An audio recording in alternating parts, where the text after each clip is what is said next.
Bismillahirrahmanirrahim. Allahumma shalli ala Muhammad wa ali Muhammad. Assalamualaikum warahmatullahi wabarakatuh. Hari ini kita akan melanjutkan tentang tafsir surat An-Naba dari ayat ke-6 sampai ayat ke-12. Kita baca beberapa ayatnya dengan terjemahannya, yaitu ayat ke-6. Alam naj'alil arda mihada. Bukankah kami telah menjadikan bumi sebagai hamparan, wal jibala autada, dan gunung-gunung sebagai pasak, wa khalaqnakum azwaja, dan kami menciptakan kamu berpasang-pasangan, wa ja'alna naumakum subata, dan kami menjadikan tidurmu untuk istirahat, wa ja'alna al-laila libasa, dan kami menjadikan malam sebagai pakaian, wa ja'alna an-nahara ma'asya, dan kami menjadikan siang untuk mencari penghidupan, wa banaina fawqakum sab'an shidada, dan kami membangun di atasmu 7 langit yang kokoh. Kita mulai tafsirkan ayat ke-6. Alam naj'alil arda mihada. Bukankah kami telah menjadikan bumi sebagai hamparan? Sebenarnya beberapa ayat yang akan kita bahas ini adalah masih kelanjutan dari ayat-ayat yang sebelumnya, yaitu Allah di dalam ayat-ayat ini menunjukkan tentang kekuasaan dan kemampuannya di dalam menciptakan, ingin menjelaskan kepada orang-orang yang tidak meyakini tentang hari kiamat. Ini adalah bukti-buktinya bahwa Allah mampu menciptakan hari kiamat, sebagaimana Allah juga mampu menciptakan ciptaan-ciptaan lainnya. Di antaranya yang pertama adalah Allah berbicara tentang bumi. Alam naj'alil arda mihada. Bukankah kami telah menciptakan bumi sebagai hamparan? Ini bumi yang sedang kita pijaki ini adalah bumi yang Allah sebutkan di dalam ayat ini dengan kalimat mihad. Mihad maknanya adalah tempat yang sudah siap dan sudah rapi. Jadi Allah ketika menciptakan bumi, bukan manusia yang harus memperbaiki bumi dulu, tidak, tetapi ketika Allah Subhanahu wa Ta'ala menciptakan bumi, bumi ini sudah siap untuk ditempati.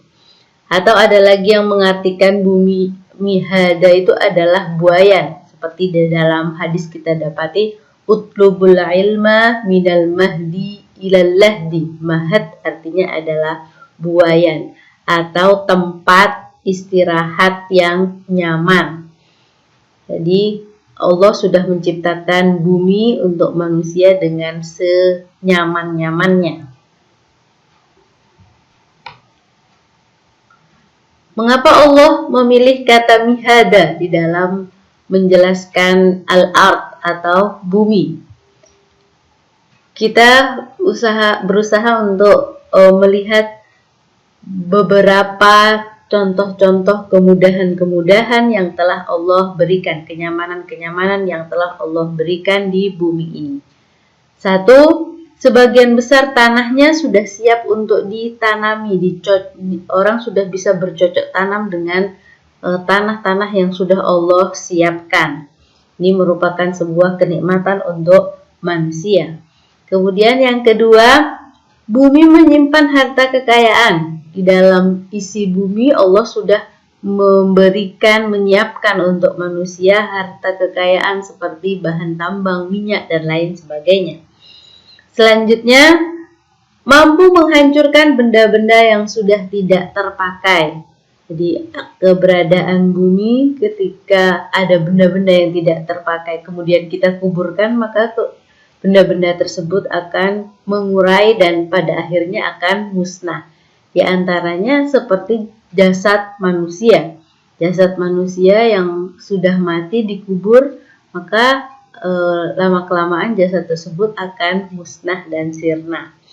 Dan yang selanjutnya, yang keempat adalah cepatnya gerakan bumi memutari mengelilingi matahari sehingga terciptalah siang dan malam yang dibutuhkan oleh manusia.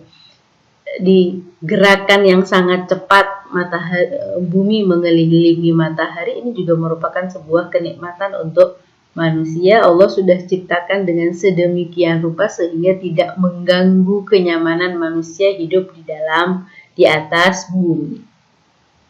Ini mengapa Allah memilih kata mihada.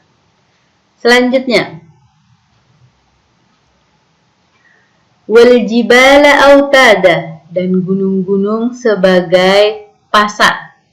Kita seringkali memahami bahwa diciptakannya bumi itu yang bisa kita pahami hanya sekedar keindahannya saja. Kita kalau mau rekreasi ke gunung untuk merasakan keindahan alam ini. Tetapi di sini Allah menyebutkan fungsi lain dari keberadaan bumi, yaitu Allah menyebutkan sebagai autad, pasak atau pakunya bumi, yaitu gunung itu diciptakan oleh Allah untuk menguatkan bumi. Agar bumi bisa berdiri dengan tegak harus ada pasaknya, harus ada pakunya, sehingga ketika ada guncangan-guncangan, ada angin topan, bumi tetap bisa berdiri dengan tegak karena keberadaan gunung. Selanjutnya, wa khalaqnakum azwaja, dan kami menciptakan kalian berpasang-pasangan. Azwaj jamak dari zauj yang maknanya adalah pasangan laki-laki dan perempuan. Walaupun ada lagi sebagian yang lain memaknai azwaj itu tidak harus maknanya pasangan, tetapi bisa juga memiliki arti bermacam-macam. Di Allah Subhanahu wa Ta'ala menciptakan manusia. Mau kita artikan dengan makna yang pertama, yaitu zauj, pasangan berpasang-pasangan antara laki-laki dan perempuan, atau dengan makna yang kedua, Allah menciptakan manusia berbeda-beda, bermacam-macam dari segi warna kulitnya, rasnya, potensinya, dan lain sebagainya, yang tujuannya adalah agar manusia satu dengan yang lainnya saling mengenal. Kemudian, apa tujuan Allah menciptakan pasangan laki-laki dan perempuan? Di sini ada beberapa manfaat atau tujuan Allah menciptakan manusia berpasang-pasangan. Yang pertama adalah memberikan keturunan sehingga kehidupan manusia itu berlanjut sampai sekarang. Memberikan ketenangan fisik dan jiwa kepada manusia. Jadi adanya berpasang-pasangannya laki-laki dan perempuan itu akan memberikan ketenangan fisik, seperti dalam ayat Al-Qur'annya Allah sudah menjelaskan, yaitu ayat Al-Qur'an yang bunyinya wa min ayatihi an khalaqalakum min anfusikum azwaja litaskunu ilaiha. Litaskunu agar manusia merasa tenang. Terbukti ya ketika manusia dihadapkan dengan sebuah permasalahan, satu kepala dengan dua kepala tentunya berbeda. Dengan dua kepala maka permasalahan yang sesulit apapun akan menjadi lebih ringan. Dan yang ketiga adalah untuk menyempurnakan satu dengan yang lainnya. Itu tujuan Allah Subhanahu wa Ta'ala menciptakan manusia berpasang-pasangan. Ketika yang satu tidak memiliki, yang lain memiliki, berarti saling menyempurnakan. Wa ja'alna naumakum subata, dan kami menjadikan tidurmu untuk istirahat. Jadi Allah selain menciptakan bumi, gunung, dan manusia berpasang-pasangan, sini Allah juga menciptakan yang namanya tidur, dan ini juga merupakan kenikmatan untuk manusia. Di sini Allah menjelaskan bahwa tidur itu adalah subata. Subat artinya bisa terputus, bisa libur bekerja atau beristirahat. Yaitu Allah tujuan menciptakan tidur agar manusia bisa beristirahat. Maka mengapa Allah menciptakan rasa kantuk sehingga manusia bisa beristirahat dalam jangka waktu tertentu? yaitu agar manusia bisa mengistirahatkan fisiknya dari pekerjaan, dari rasa lelah seharian, atau tujuannya juga untuk mengumpulkan energi dan keceriaan, dan yang terakhir adalah untuk menguatkan ruh dan fisik manusia. Jadi dengan tidur maka manusia bisa mengistirahatkan fisiknya, bisa menguatkan ruhnya, dan juga bisa memberikan energi lagi kepada manusia setelah energinya habis. Terbukti orang-orang yang tidak bisa tidur itu mereka terkadang fisiknya lemah atau sakit, atau mereka lebih mudah marah misalnya. Dan tidur ini memang sesuatu yang sangat dibutuhkan oleh manusia.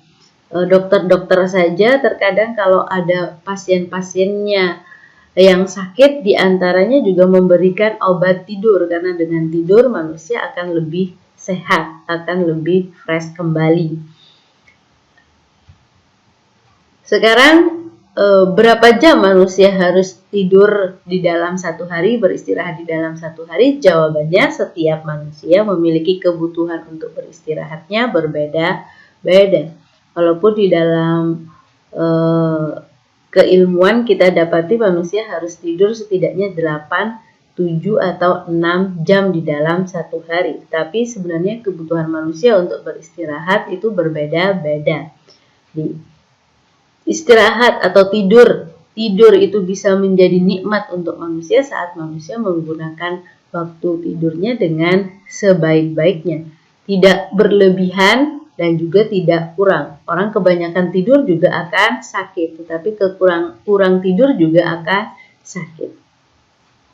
Dan ini merupakan sebuah nikmat. Kita dapati ada orang-orang yang tidak bisa tidur, mereka akan tersiksa. Mereka akan mencari obat bagaimana caranya biar bisa tidur.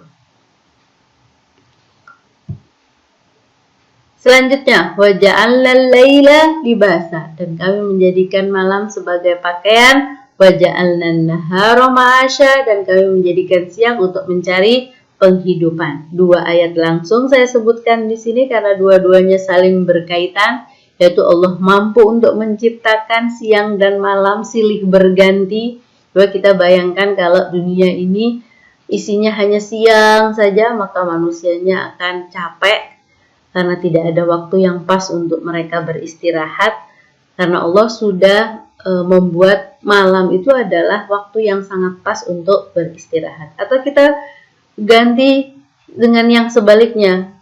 Dunia ini selalu malam terus, tidak ada siang, maka manusianya juga akan bosan karena ada waktu-waktu khusus yang seharusnya manusia mencari kehidupannya. Di sini disebutkan waja'alnan nahara ma'asya. Masing-masing memiliki fungsinya sendiri-sendiri.